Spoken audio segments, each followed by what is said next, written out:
I'd like to move to recognize the Honorable Lady from Iloilo in the Republic of the Philippines, no other than Senator Mr. Senate President, Mr. Speaker, and distinguished colleagues of this august Congress.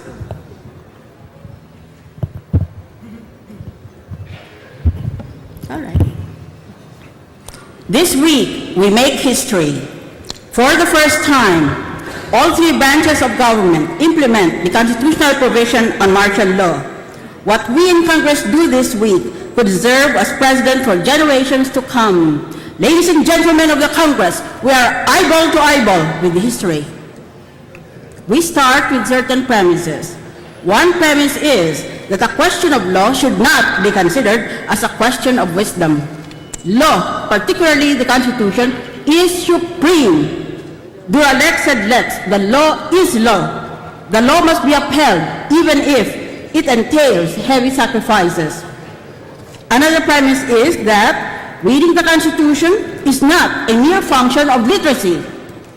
Reading and much more construing the Constitution is a technical skill. We have to follow the rules of constitutional construction collected from various Supreme Court decisions over the ages. The primary aid to constitutional construction is the language of the Constitution. Its words must be given their ordinary meaning. The primary objective is to carry out the intent of the people who ratified it.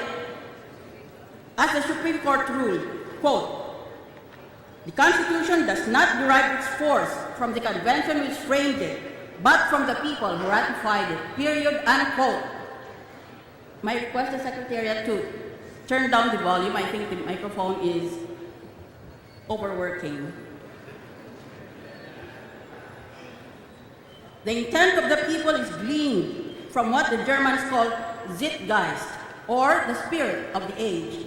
In 1986, the people wanted an extremely restricted system of martial law in reaction to what had gone before.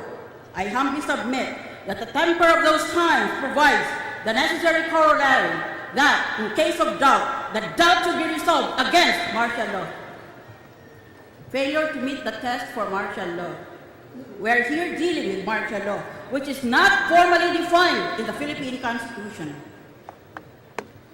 And it is not even mentioned at all by the United States Constitution, our template. Permit me to use, therefore, this 1940 definition. Quote, "Martial law is the law of necessity. Necessity calls it forth. Necessity justifies its exercise. And necessity measures the extent and the degree to which it may be employed.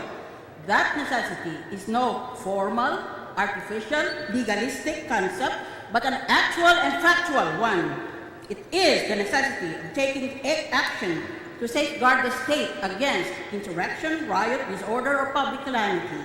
What constitutes necessity is a question of fact in each case. Martial law is the public right of self-defense against a danger threatening the order or the existence of the state. When the ordinary civil authorities, the police, are unable to resist or subdue a disturbance, additional force, military in nature, may be applied. The extent of military force used depends in each instance upon the extent of the disturbance," unquote. Hence, I humbly submit this general test for constitutional martial law.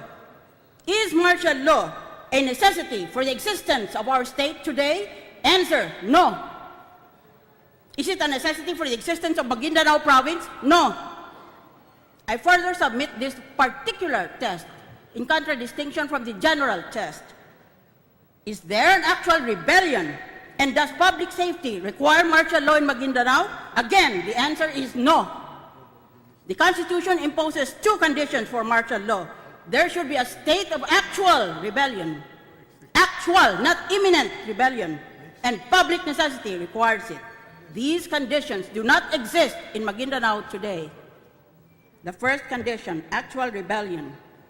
The Penal Code defines the crime of rebellion as, quote, "rising publicly and taking arms against the government for the purpose of removing from the allegiance to said government or its laws the territory of the Republic of the Philippines or any part thereof, or any body of land, naval, or other armed forces, or of depriving the chief executive or the legislature, wholly or partially, of any of their powers and prerogatives," unquote. In other words, rebellion is open, organized, and armed resistance to established government. If there is such a rebellion, why have we never seen such footage in the TV newscasts or on the internet? There should be two groups in the same area, the government troops versus the rebel troops, and they should be shooting to kill at each other. Show me the rebellion. Are we now adopting the new concept of a secret rebellion? That would be a contradiction in terms, an oxymoron, like a woman who is secretly pregnant. Proclamation number 1959, here known as Proclamation, does not even claim that there is a state of actual rebellion. Look at your report from Malacanang again.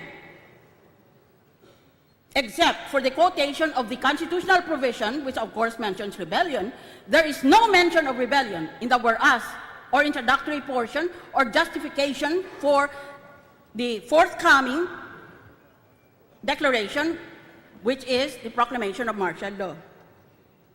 This omission itself is a fatal flaw. Instead, the proclamation claims that, quote, "heavily armed groups in the province of Maguindanao have established positions to resist government troops," unquote.